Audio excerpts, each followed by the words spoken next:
Welcome to episode 50 of Squib Kick Radio. I am your host, as always, Elias Powell, and I am joined here on this 50th episode with both Harry Burton and Riley Pollock. How are we doing today, boys?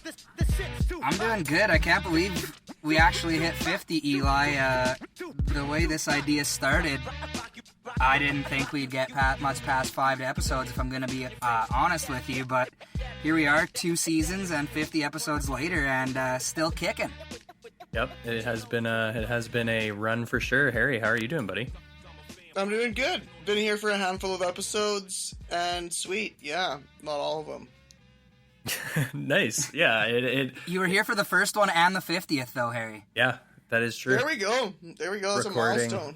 Recording in friend of the show, Charlie Gorn. Oh, actually, you're in technically your room now, Harry. Recording our first episode there. It's been a long journey to the 50th episode, filled with lots of troubleshooting and lots of swear words behind the scenes. But here we are. But enough about that. We have lots to talk about. Of course, playoff football in the CFL. And we also have, as always, a lot of NFL news, and I'm actually going to jump in at some point throughout. It's not on the script, but I have to talk about college football because, god damn it, I cannot be quiet about it. But we'll get to that later. Riley, okay, lots of stuff has happened in the CFL. We've just had our semis, and let's take it away. Let's start in Montreal versus Edmonton. Hamilton, Edmonton do sound scarily alike, so there's that mistake. Edmonton crossed over with an 8-10 record, took on the 10-8 Montreal Alouettes. But the Esks came away with the 37-29 upset over the favored hometown Alouettes. It was an unreal football game, especially the first half. It was such good football, back and forth, touchdown after touchdown. It was great. Trevor Harris stole the show for Edmonton. He was playing against the league's worst pass defense and went 36 of 39 for 421 yards and 1 touchdown. And he really carried this Esks team to a date with the 15-3 Hamilton Tiger Cats this weekend in the East Final. It was such a good football game, and Trevor Harris once again proving that he's a playoff quarterback. Yeah, and just to touch on the league's worst passing defense, Trevor Harris almost set a CFL record in straight completions.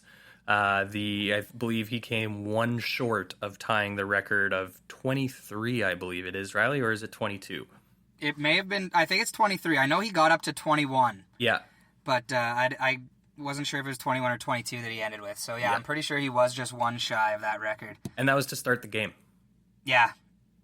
It was pretty crazy. It was just a really good football game. And like I said, Trevor Harris guided a Red Blacks team that had no business being in the Grey Cup to a Grey Cup one year against Calgary. The guy's a playoff performer, and it looks like it's showing up in Edmonton this season in his first year with the club. Lots of emotion in that game, too. Especially with the Alouettes, a game a lot of people didn't expect them to be in.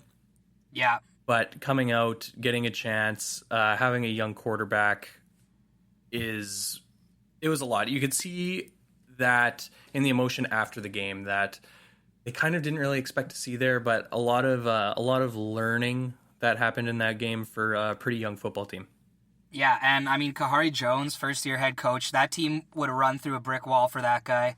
He was such a great motivator. He was out on the field throwing footballs around pregame. He's just a guy, a player's coach, really, and it's a guy that everyone wants to play for, and that's what there was so much emotion after the game, is a lot of the players were just saying they wanted to win that one for Kahari Jones and stuff like that. I mean, this team is on the right track when at the start of the season it looked like it was just going to be another year of dismal Montreal football. So I give them credit. I'm sure that they did not want to go out in that round and really wanted to date with Hamilton. But, I mean, kudos to that Montreal team for literally no one believing in them and then making it to hosting that game. I totally agree. I wrote them off probably 3 or 4 weeks into the season, and props to them for being where they are. But if you're not first, you're last. So, in the wise words All right. Well, let's switch gears to the Western semis. I think this shocked everyone. I mean, the Winnipeg... It shocked me. The Winnipeg Blue Bombers. I was in the stands at McMahon for this one. It was freezing. I was dressed quite nicely, though, so I didn't really get cold till the fourth quarter because I was a good boy. Winnipeg completes the road sweep of the division semifinals, taking down Calgary 35-14. It was a really close game in the first half. It looked like Calgary, honestly, I felt like Calgary was in control for the entire first half. But then in the second half, they came out with a bit of a read option play with Chris Strevler. Him and Andrew Harris kind of ran the read option to perfection. They were getting 6, 7, 8 yards on almost every time they ran the play. Nick Dembski broke a big run on a read option play with Strevler. And Winnipeg just took the second half over and really took it to Calgary. They had no response. Bo Levi Mitchell was not very good. Probably his worst outing that I've seen him play in the CFL. 12 of 28 for 116 yards. I mean, that's just terrible numbers for a guy who consistently is one of the top 2 QBs in the league. And apparently Chris Strevler has a broken bone in his foot, but it did not look like it affected him at all. I'm sure he was shot up with something, but man, the 2 QB system that Winnipeg rolled out in the second half worked wonders, and I'm sure we're going to see a lot more of it when the Bombers head to Regina to take on the Riders in the West Final. Yeah, and you were actually on location for this game, Riley. I tuned in a little bit late. I think I tuned in about halfway through the third quarter here, and there wasn't many people there. So I don't know if it was just unfavoring camera angles, but what did you see? There. Really? There was nobody there. It was really cold, and the Stamps barely fill their building on a good day, plus 30. You're barely getting enough people, probably about 30,000 in there. If there was 18,000 there, I would be surprised. But I honestly don't blame them. It was freezing. I'm just lucky that I was dressed properly. Yeah, you're all bundled up there, Riley. Dave Dickinson after the game came out and saying Winnipeg threw a lot of variation to coverages at them that they had never seen before. So that's Richie Hall, baby. Yeah, so a lot of new stuff getting tossed at Calgary, and they just couldn't find an answer. And I mean, it just looked like, I know lots of people say, oh, it's football weather, but it just did not look like a good day to play football. The field looked absolutely frozen to a crisp. Everyone looked like they're freezing and miserable, and it's just one of those games that was won in the trenches. Honestly, it was just great to see. There was a lose-lose game. Kind of hoping for the Bombers to win, but either way, you can't be stoked being a Durs fan and seeing the outcome because one of them has to win. Miserable game, like you said, Eli, and you just kind of sometimes like to see the Stamps fans suffer just a little bit. Yeah, suffering is the right word. There's no way those receivers were able to feel their hands, that's for sure. And like you mentioned, the new looks from the Winnipeg defense, there's a lot of young receivers in that Calgary core. They had 3 starters that didn't play, including Eric Rogers, who had an unreal season. So they had a lot of young receivers in there, and they practice one way against what they think the defense is going to bring. And then for them to bring something completely different, it's not easy for those young receivers to make adjustments, and it showed as Bo only completed 12 passes. Yeah, it's just that's a rough day for Bo, and you could tell that. I think the weather had a lot to do with it. That was just, it's not easy to play football when how cold was it? Was it I believe it was right 22? Around 20. It was around 20 with the wind chill for sure. You know what? Yeah. You play in Calgary, you know what you signed up for. Bo no mo. Okay, he's not even good. The worst part is that a Chinook pretty much wrapped around that day too. It was +6 on the Friday, I think, and yesterday it was pretty nice out too. So basically every day except game day was nice. And Rawls, since we may have some American listeners, what is a Chinook? It's basically just a cold weather system that comes in from the mountains, I think. Or a warm weather system, pardon me, that makes what should be -12, -15 average temperatures to +1 for 4 or 5 days. I mean, I'm not a scientist, but I just know that we get about 5 or 6 breaks every winter where all of a sudden it's +1, +2, +3 for like a stretch of 5 days. All right. And it's nice. Yep. Yeah, and then we have the Winnipeg Blue Bombers advancing to Regina to play the Saskatchewan Roughriders at home. And I think this is going to be a much different game. I think we're going to be expecting close to a sellout crowd in Regina, and it is going to be loud. Your boys there. There's under 1,000 tickets left. Yep. Pill Country sold out the day after Winnipeg found out that they were getting in. So expect a heavy infiltration of Bombers fans to Mosaic on Sunday. Yeah, and speaking of that, like about a bunch of people coming in, Eli, you might as well just fly in for the game. Like, Squib Kick pays you enough. Let's go. I'm driving Saturday afternoon, coming home Monday morning. Yeah, it's a bit longer of a drive for me, Riley. Just fly to Calgary, and I'll drive you the rest of the way. Just use points. Yeah, just use points. I'll see what I can do, because I would love to make it for a West final. Dear Pam and Steve, and we'd have the Squib all together at the seats. No pressure. Yep. But yeah. Yep. I know. I would very much love to be in Regina for this game, because it's going to be a good one. But there is some uncertainty in the Saskatchewan camp as starting quarterback Cody Fajardo, he's banged up. Yeah, he's hurting. Harry's boy Faj. My boy Faj. Thank you, Ross. I've heard. Give him a shot. He's good to go. Yeah. I've heard some rumors that he's got a torn muscle in his back. I've heard it's just a strain. Either way, right after the last regular season game, he came out and said they're gonna have to drag me off the field. I'm playing. So. Yeah. Our boy looks like he's going for it. He's letting Jesus take the wheel, okay? Yeah. A little sprinkle of Jesus might be needed for him to stay healthy for 2 weeks, but I believe in Cody and I believe in our defense. And I think that the Riders match up well with Winnipeg. I think you spy Cam Judge on Chris Streveler. Wherever Chris Streveler goes, Cam Judge should be within 2 yards of him at all times.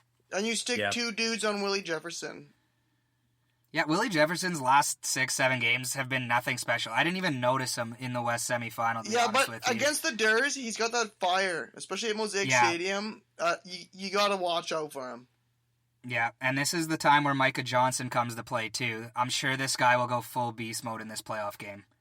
Yeah, totally. Well, if we were going to break this down and see where each team could be exposed on, I guess, what is it? Is the game on Saturday or Sunday? Sunday. Okay. So I don't know, 99.9% of games are played on Saturday in the CFL, Harry. Jeez, give a guy a break. Except the Ploffs. Except the Ploffs, I guess. What do the Riders need to do to expose Winnipeg, Riley, as our resident CFL expert? I think you got to stop the run. If you stop the run and force Collaros to throw the ball, you win. If you get Winnipeg into second and long situations, there is no way that our front seven is going to lose to the O-line of Winnipeg and allow Collaros to throw the ball. Yeah, I mean, and our DBs are unreal too. So stopping the run is the key to victory for the Riders, 100%. Okay, and then on the other side... To answer that question, Riley, to answer that question, Eli, the answer is easy. It's a good quote from John Madden. The team with the most first downs has a good chance of winning. John Madden. Okay, so they got to get first down. They got to get first downs, I guess. Okay. Well, those are certainly not far or in between in the CFL. I guess then on the Winnipeg side, what does Winnipeg need to do to expose the Riders? I think they need to make Fajardo uncomfortable. If they can get him moving around in the pocket with that hurt back, he may make some mistakes. And I think they just got to bring pressure, because if they let Cody sit back there all day long and be comfortable, he's going to find the open receiver. The Riders' receiving core is too good to not get open after 4 or 5 seconds. So, I think you got to pressure Cody early and often. And just to cut in here again, I want to give one more John Madden quote just for this game as well. The team that scores the most touchdowns generally wins the most games. John Madden. All right. Well, hopefully Those are both pretty accurate quotes. Those are both pretty accurate. Not 100% accurate, but pretty damn close. They're pretty non-specific. They're pretty accurate. I mean, one team could score 100 points in field goals, I guess. And it's generally and sometimes. Like, you can't argue that. What do we think the weather is going to be like in Regina for Sunday? It's supposed to be +5. Ooh, that's +5 football weather in Saskatchewan. Yeah, it's supposed to be sunny. It's a 2:30 start, so I think it's going to be absolutely beautiful. Excellent. Well, it's going to be a great day for football. It's still 4 days away or 5 days away, so it could be -30 with a blizzard by then. That could very easily change. Yeah, it's supposed to be pretty nice right now. All right. Well, picks. We're on to some picks now. Yeah. Well, I haven't got to brag about my final record yet because we didn't make an episode last week. So I went 62-19 this year, straight up. Nicely done. Good. That's pretty good. Yeah, I needed 3 wins to break 60, and I did it. So pretty happy guy over here. And then against the spread, I went 51-30, so that's pretty decent too. But in the playoffs, I have not done so well. 0-2 in both cases. But there's always this week to get my record back to 500. For Edmonton and Hamilton, they haven't actually released the lines yet. We're recording on Tuesday. So I'm going to take Hamilton up to -5. Anything over that, I'll take Edmonton +5.5 and above. But I am going to take Hamilton to win outright if money line is your thing. Hamilton's going to win this football game. I just don't see their defense allowing Trevor Harris to do what he did to Montreal. Winnipeg at Saskatchewan, I'm going to take the Durs up to -3.5. Anything +4 or more, I'll take Winnipeg, but I will take the Riders to win outright. I think it's going to be a Brett Lauther, last-second field goal type of game. I think it's going to be an instant classic at Mosaic on Sunday. Oh, that's nerve-wracking already. I don't know if I can handle that. Go Durs. All right. Well, yeah, and also just to touch on not recording, we released an episode, so y'all are welcome. But my computer finally decided that it no longer wanted to cooperate and needed to be reset. So that's why we didn't record. I know. But at least we got the CFL Playoff preview in. Yes, we did. Awesome. All right. Well, I'm going to forget if we don't bring it up now. So I'm going to change us over to a little college football because I had a great Saturday watching some college because there's a couple really, really good games. Yeah. First of which was Minnesota versus Penn State. Huge upset game for the Minnesota Golden Gophers. Just actually absolutely took it to Penn State. The Golden Gophers quarterback had an absolute unreal day. I think he only missed, what was it? I think 2. He only missed 2 passes. So I'm just going to keep stalling. That's pretty good. Yeah, pretty good. Tanner Morgan is his name. He went 18 for 22 for 339 yards and 3 touchdowns. Yeah, that's a day. I'd take that day as a quarterback, probably. Yep, and they were, I believe, originally ranked 17. So number 17. Yeah, they were the 17. Yeah, number 17 Minnesota upsetting number 4 Penn State. So enjoy it, Penn State fans. You had the number 4 spot, but everyone knew it wasn't going to last. Yep. And then the game I have been alluding to for quite some time, LSU versus Alabama. And if you didn't watch this football game, you are not a football fan. Yeah, it was just talk about instant classics. I mean, it always is. Usually Alabama just whoops the shit out of LSU, so it was nice to see this be competitive. And it looked like LSU was walking away with this game early, and then Alabama stormed right back in classic Alabama fashion. But LSU took it 46-41 over Alabama, which is unreal. I don't remember their names because I don't watch a whole lot of college football, but both of those running backs, like number 22, I think, on both teams, they were both disgusting. Like, both of them just went toe-to-toe every drive. They're just making big plays. And Kyle Burrows just slightly outplayed Tua, in my opinion. Like, made big plays when it mattered anyway. But you could see that Tua couldn't even barely move sometimes, and he was limping pretty bad there in the second half. Clearly not 100% from that ankle surgery yet, but still, what a football game that was, my God. Yeah, the running back for LSU is Clyde Edwards-Helaire. And then for Alabama, you're looking at Najee Harris. So yeah, Najee Harris was sick. Najee Harris is an absolute monster, but Edwards-Helaire he's a good back. What's the big story around him is no one really wanted him because he was too short, and he's 5'8". Yeah, what the hell? So yeah, overall great game. I loved it. Absolute amazing game, and Joe Burrow just continues his march for the Heisman, and I think there's got to be some crazy stuff that happens for him not to get this after that win against Alabama. Yeah, it was. I haven't watched, I don't think, a full college game that wasn't UNC this year, and that was definitely the one that I needed to watch because it was such a good football game. Watch it from start to finish. Didn't move from my couch for the entire game. Yep, and now, of course, it shakes up the playoff picture in college football with Alabama now on the outside looking in as they are ranked 5th in the country. And so now we're looking at LSU number 1, Ohio State number 2, Clemson number 3, and Georgia number 4. And Minnesota. Georgia, hey? Yeah, Minnesota goes from 17th to 8th. And this is where it gets interesting. This is why I love college football right here, boys. We look at their schedule, and they play Iowa, who's ranked 20th. I mean, not super great. Northwestern, also not great. And then 14th ranked Wisconsin.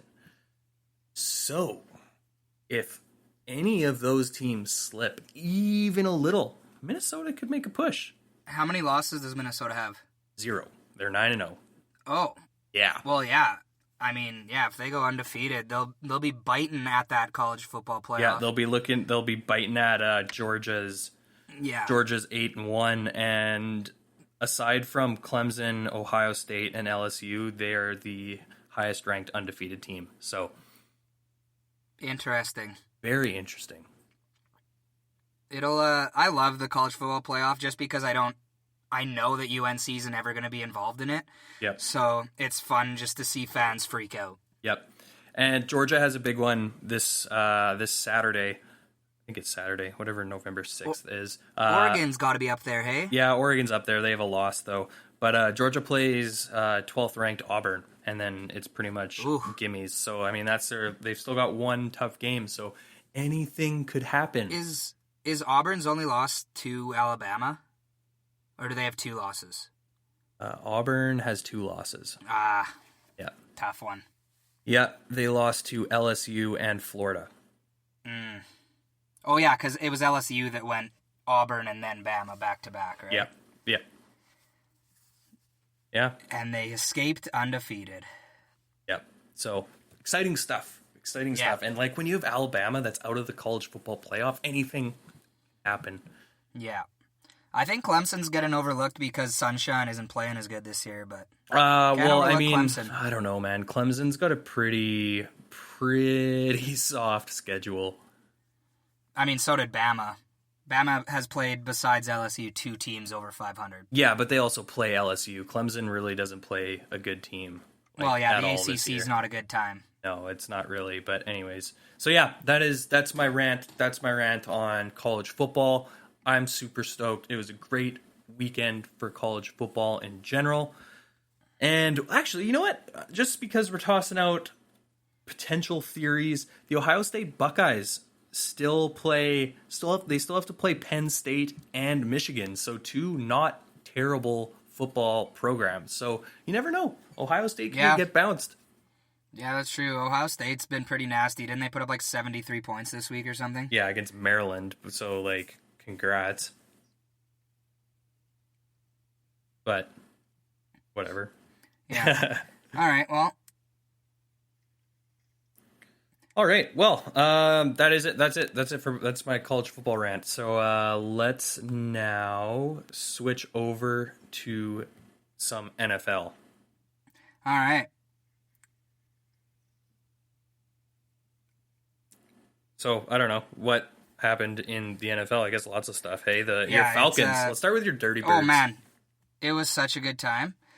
I'm cheering against the Falcons kind of right now because I've been betting against them the past few weeks and like would be stoked on a pick. But at the same time, like you can't not cheer for your team when they're beating their biggest rival. So it was a lot of fun to watch. The defense showed up for once, and to get Grady Jarrett had 2.5 sacks as a D tackle. That's a big game. And Matt Ryan came back, looked good. It was just an all-around good team effort, and the defense decided not to give up 40 points. That helps. Harry, I could not believe the Saints lost that game. That was just unbelievable. Like they didn't even look like the Saints the entire game. Their offense from the beginning just didn't work. Yeah, I don't know what the Falcons could have possibly done that screwed them up so bad, but I guess they did it. Yeah, I don't know. That's a weird one. Harry, what was your big takeaway from Sunday? From Sunday, that Sean Payton is not as committed to Alvin Kamara as he needs to be. Like, Kamara is the best player, if not the best player. Like, I mean, they have Michael Thomas, so it's hard to say. But Michael Thomas and Alvin Kamara, like, if you have both of those on your offense, there's no reason you don't produce every single week. So when you stop producing, when those guys are in, questions need to be answered. And I don't know. Sean Payton needs to figure it out. It's only been 1 week, but figure it out. Do you think Kamara came back and wasn't 100%? I think if Kamara's going to play and be active, then they need to play him and get him active. If not, then don't play him.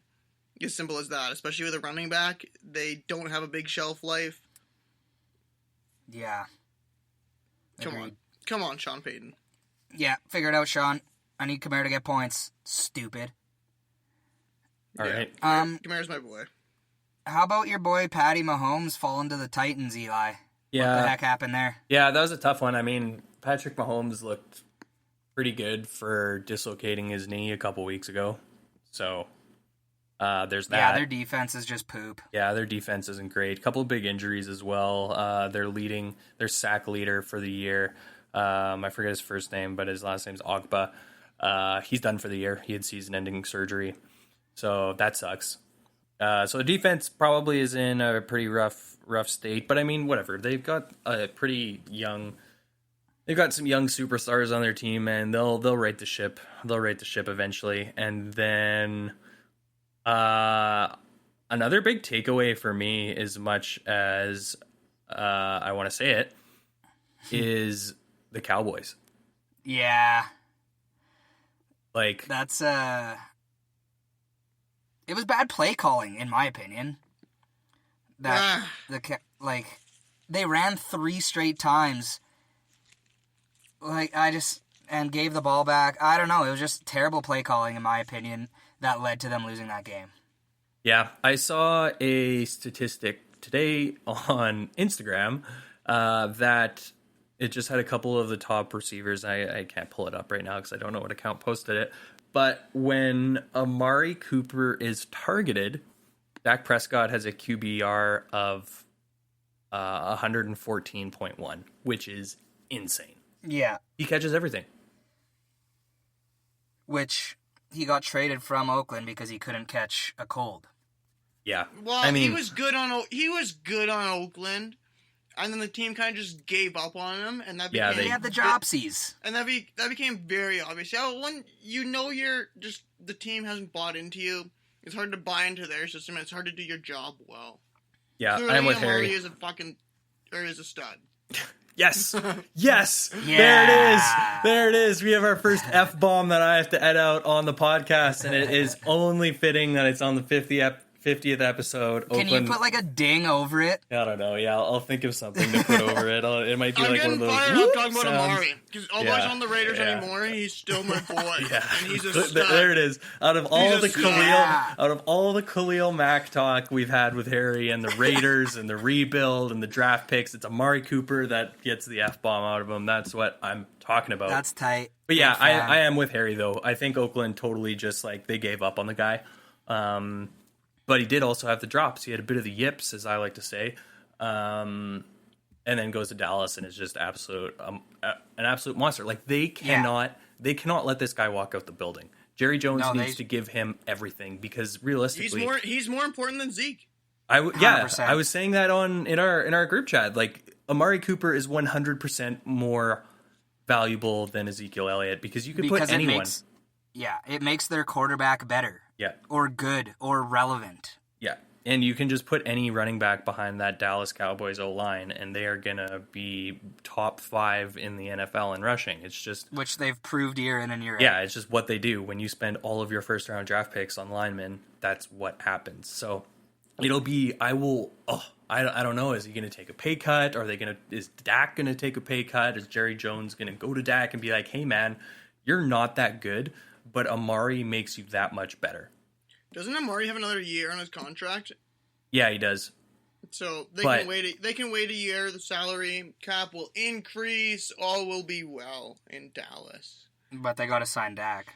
Yeah, and then there's they signed Dak this year, and they have another year to wait until Amari. Yeah, well, yeah, maybe Zeke will do something stupid and get suspended again. And the salary cap will increase. Yeah. Yeah, but that was my big takeaway. I mean, like the Vikings look good. Their run game is disgusting, but that's what I noticed with the Cowboys is they need Amari more than they need probably anyone. The Vikings struggle. Kirk Cousins struggles. He won a primetime game. But Shout when out Kirk Cousins. he is on, like that Vikings team is dangerous. Yep, I agree. And Dalvin Cook is insane. Yeah, he's a good running back, which is good for him. He had a tough start to his career. Yeah. Okay, no cool. matter what Kirk Cousins wants me to think, I don't like that, and I never will with him. So, tough sell. Well, the thing is, you don't know what game you're going to get from him. So, how can you go into playoffs confident when he could go 2 for 19 with 5 picks? Exactly. Easily. Exactly. Miami won 2 in a row. That's kind of cool. Yep, the Dolphins watch. I saw again on Instagram because this is where I get all of my information nowadays. It is a fake NFL account. It's that cool said, for what? Miami if you're not a Dolphins fan. I'm sorry. Like, we just kept going back and forth there, but I just had to say it. Everyone is like, oh, good for Miami, except for the Miami fans that are like, wow, you have one job, and it's to tank, and you're not even doing that. Yeah, we're supposed to get Tua or Burrow, and now we can't because... Yeah, the Bengals are swooping in. Are going to do it instead. Yeah, that's what I was going to say. I just saw a fake picture that said Brian Flores got fired for winning his second game, which the problem is that when they put Fitzmagic in, they're not the worst team in the league. They're only the worst team in the league when Rosen plays, so they gotta get Rosen back in there somehow. Yeah, I mean, but with Burrow, like, since he might not be able to pass on him, and then he might slip to 2, which is going to be the Jets or the Dolphins. Or Washington. And the Jets are not going for a QB, so they're good there. No, Sam Darnold looked pretty good against the Giants this week. We did. Yeah, I don't know. It'll be interesting. I mean, if you're a quarterback... just all of those teams. It's like, really, do we want one of these superstars on them? But that's what we have to deal with. Yeah. Cool. That's sad. Yeah. Monday night's game. Did you watch it, Eli? I'm sure you did. Yep. Your Seahawks pulled it out. Yeah, it was a good game. I knew this going in. I was talking to my dad, who's also a huge Niners fan. It's going to be like when the Niners were good, when they had Colin Kaepernick. You know, there is always the Seattle Niners games, and they were just always so awesome. But then the Niners started to suck for like 4 years or whatever it was, and then it's just kind of a write-off. But we're back. We're back to it. The Niners are good, and the Seattle Seahawks, San Francisco 49er rivalry is back and better than maybe not better than ever because Richard Sherman versus Michael Crabtree will always be the best. But yeah, it's great. It was awesome. I thoroughly enjoyed that game. Someone on this panel of talkers, though, did not thoroughly enjoy the game. We're outsiders. Yeah. Well, I mean, as a NFL guy who owns outsiders. as a guy who owns Emmanuel Sanders in fantasy, I mean, come on, Emmanuel Sanders, what are you doing? He left the game. He left the game 31. super early. He left the game super early. He got injured, and now they're not even sure about next week with him. Just very upsetting for everyone who owns him in fantasy, myself included. I just can't stress enough. Just completely upsetting. Yeah, and Tyler Lockett, too, left early. He stayed overnight in a hospital, actually, in the Bay Area because of swelling on his leg, A leg due to contusion. some sort of contusion, yeah. Yep. So, yeah, that's not good. no, I hope he gets better because in my best league, he is my wide receiver, too, and I need him to not be hurt. Yeah, couple fantasy whores you guys are. Yeah. These are real people. Come on. Nah, they're my pawns to win money. No. Just kidding. Yeah. OT was cool. I also, it doesn't matter who's playing. As soon as we're in OT, I just hope for not a tie. Yeah. Or a first drive touchdown. Because that also Did you see that the ref blew the call there? Or is that real? How the guy on Seattle called tails or something, and then it was a heads, and he's like, "Oh, Seattle called heads. They've won the toss," and Richard Sherman just didn't notice. Yeah, see, and Seattle got the ball anyway. No, I haven't seen didn't. that on any legitimate sources today. I did see that on some stuff, but NFL memes Instagram page. yeah, pretty much. And Nice. yeah, I don't know if I buy it. Someone who's a Seahawks fan posted a video from his TV doing it. Wow. Yeah, well, that I know personally. You know what? There's a lot of questionable fans everywhere. Yeah. Well, I don't think a Seahawks fan would be making a fake one about his own team. Well, any that I know. Seahawks fan could post a video on Facebook Crawls and post it. It's possible. I personally didn't see it, and I haven't seen the video either, so I can't attest to that. But did you find it in the comment section or what? In the comment section of what? I don't know. How did you find this video of a Seahawks? A guy that I know posted it, of his own TV. you could Google it, I'm sure. But okay, yeah. well, you're Anyways. getting more credibility as we talk here, but we'll see. Yeah. Yeah. Okay. Anyway, meh. Yeah, I mean, both teams got 2+ possessions, so it doesn't really matter in the long run. No, Yeah. it doesn't. And a missed kick. Oh, yeah. So missed. Yeah. Big shank. It landed in the tunnel. I called it. I'm just going to keep referencing our group chat because that's where we talk about football. But I called it wide left, but he had the yips. He's rookie, got picked up this week. He never kicked a football in overtime in his career. Boom. He had some good kicks before that. Yeah, he got them there for sure. To defend them or to defend him, but yeah, but I mean, if you're gonna if I had thousands and thousands of dollars to put on that kick, and after they said he's never kicked in overtime, I am putting it all on a miss. But yeah, that's what happens. Well, he missed by 2 full uprights for sure. Yeah, it's a shank. I thought it was. Well, you thought it was blocked, right? I thought it was tipped. Yeah. Well, I was listening. I was at work, so I listened to it on the radio before I get to see it on TV, and they said it was tipped. And then when I saw how much it was missed on TV, I was like, oh, for sure someone got a hand on that. But no, he just super shanked it. Yeah. sometimes she goes and sometimes she doesn't. He hit the And that's far just the way side. she goes. Hit the Unless you're far Paul side of the McCollum, tunnel. and then generally she doesn't until you get traded. Yeah, she doesn't go. Until you get traded, then you become good again somehow. Yeah. And lose your chin. Yeah. Sorry, Paul. All right. Final, I guess, piece of stuff I want to talk about at least is Colin Kaepernick is getting a workout from the NFL for all teams in Atlanta this week. Yeah, Saturday. I think Saturday morning he's going to work out. He sent out an invite to every team. Whether every team actually shows up or not is another story.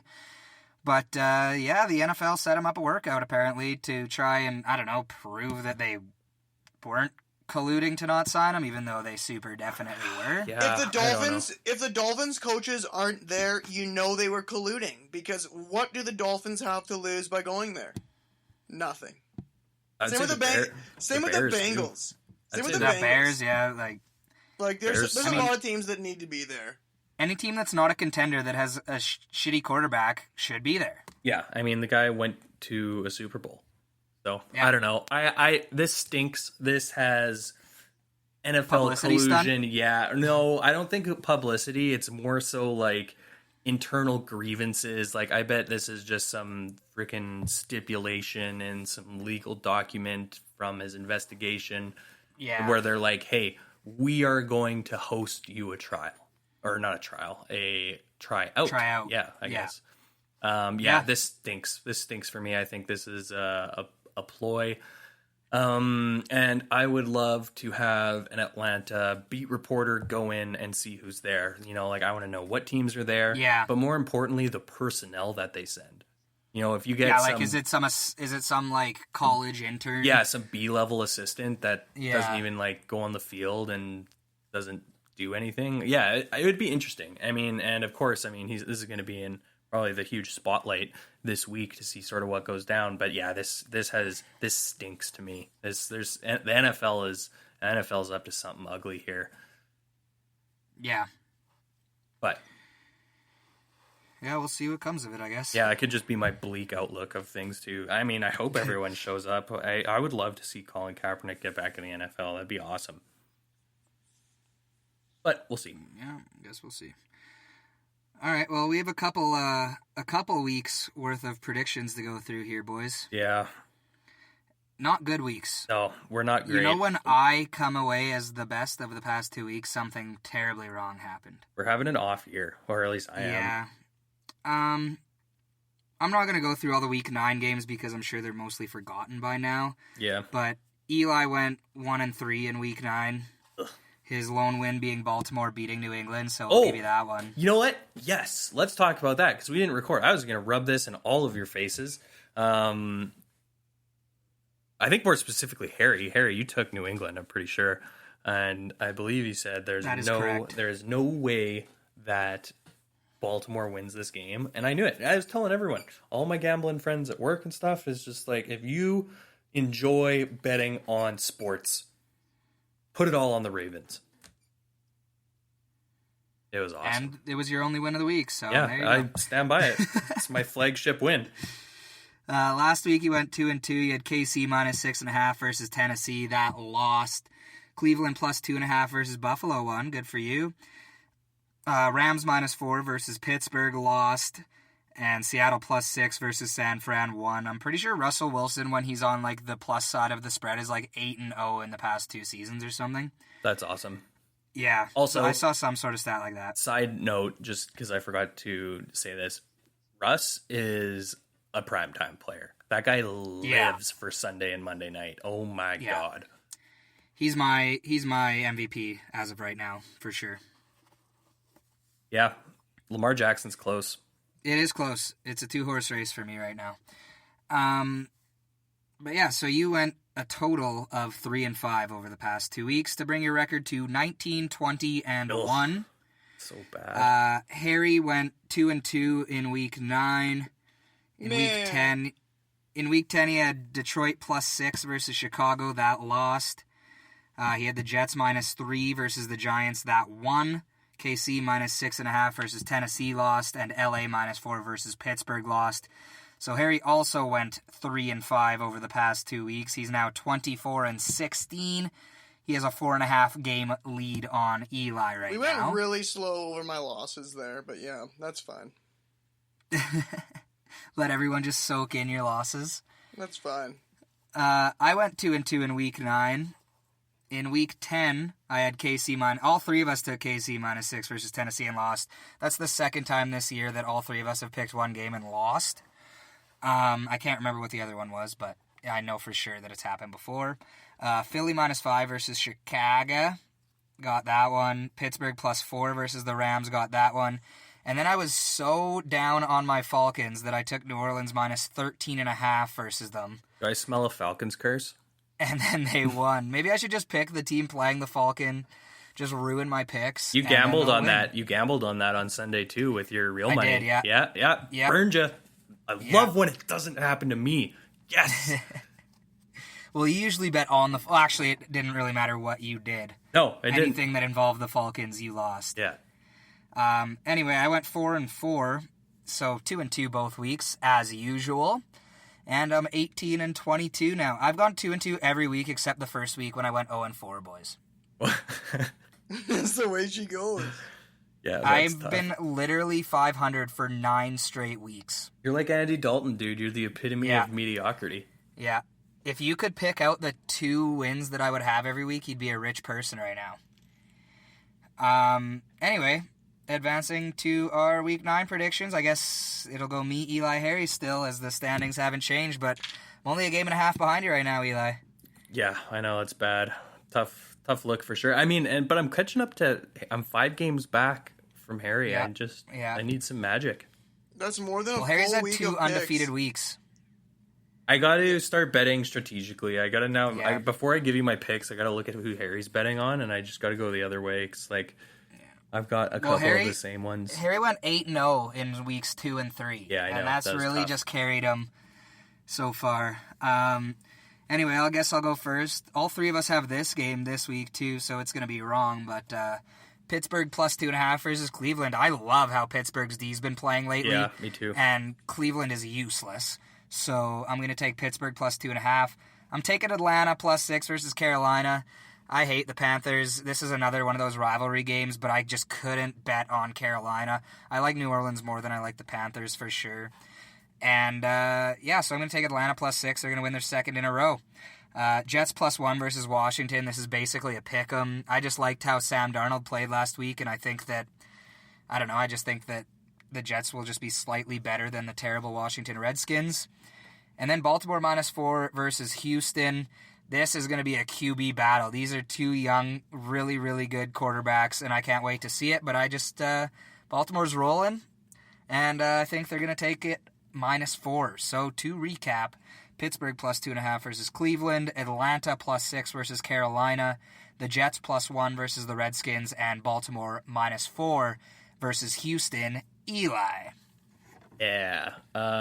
Actually, before I do get into mine, out of my own personal curiosity, what's going on with Devonta Freeman in Atlanta? I've heard at least 2 weeks. Okay.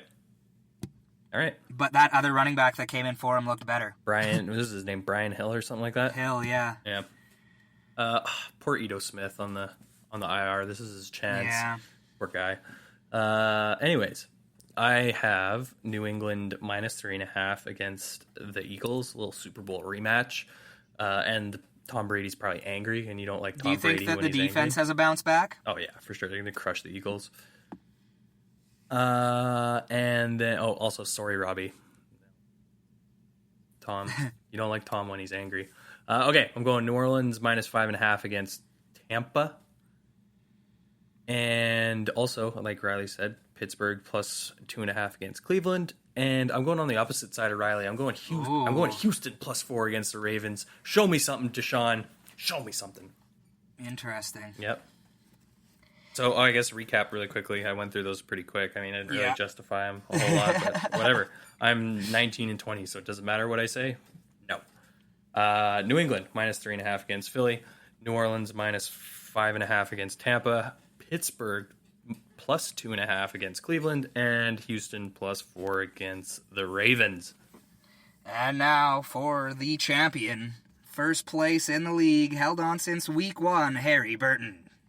That was a great intro. I appreciate that. Wow. How to follow that up? Probably with your picks. All right, well then, stick with the boys here. Go with Pittsburgh 2.5 over Cleveland. Agree with Rawls. The Jets plus 1 versus Washington. I mean, you can't feel good either way, but I feel a little better knowing that I'm not picking Washington. Kansas City minus 3.5 over the Chargers. The Chargers are just disappointing this year in general. Phillip, looking at you, buddy. And I'm taking New England minus 3.5 over Philly. Carson Wentz and the Eagles also very disappointing this year. Everyone on the team, I'm looking at you. Doug Peterson especially. So just to recap one more time, Pittsburgh 2.5 over Cleveland. The Jets +1 over Washington. KC -3.5 versus the Chargers. And New England -3.5 over Philly. All right. Cool. Well, Eli? hopefully you lose at least 2 of those, and they're not my 2. We got some big news, Eli. We do have some big news, Riley. All 3 of our finalists in the Survivor pool lost this week. Y'all blew it. Hold on. Zach, You haven't told me yet, so I don't think I looked. Did they all pick the Rams? No, 3 different teams. Wow, that's crazy. Yeah. Zach took the Colts. Yeah, that sucks. That's a tough one. Yeah, against Miami. Like, you just, come on. To hang on to the Colts for that long and then for them to blow it in the week that you could have won is tough. Liam took KC. That's another tough one. Yep. Like, to hang on to KC till week 10 is tough. And then Justin actually forgot. Nice. And so he took San Fran because he had already taken Seattle this year last week in week 9. And so he almost won. And in our league, a tie would have counted as a win. So if Myers would have missed that field goal, Justin would have won outright. But he didn't.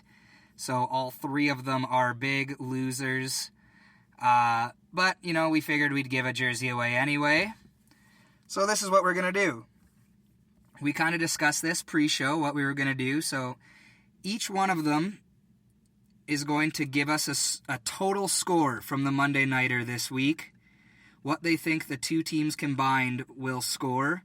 And it's KC at the Chargers. So it could be a high-scoring game. And whoever gets the closest to what the actual total score is without going over will win the Survivor pool and the jersey. Boom. Total score from the Monday Nighter, closest without going over, wins the jersey.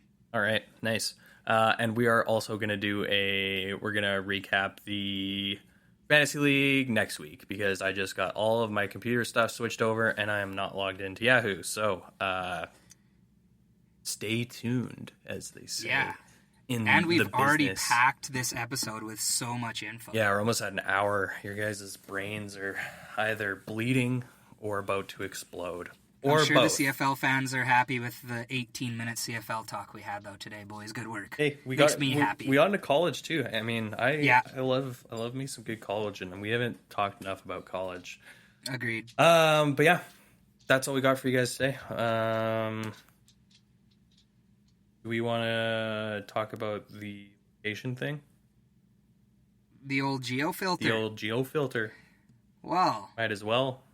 If you guys happen to be scrolling across Snapchat during the West Final this weekend, you might see a place that you know. This little Squib Kick Radio geofilter.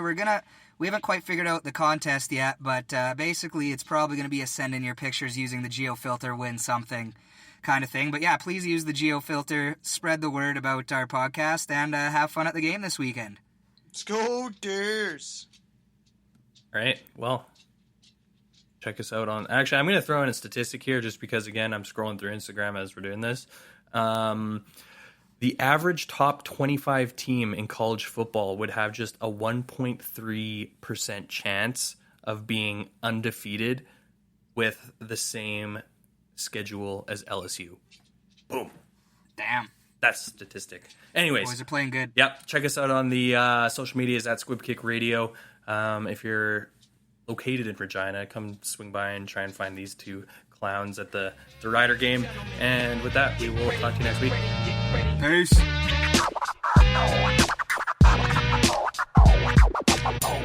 I got you stuck off the realness. Think not this shit's too hot. Too hot. Too hot. Rock you in your face. Dab your brain with your nose bone. I'm a vampire walking on the surface of the sun.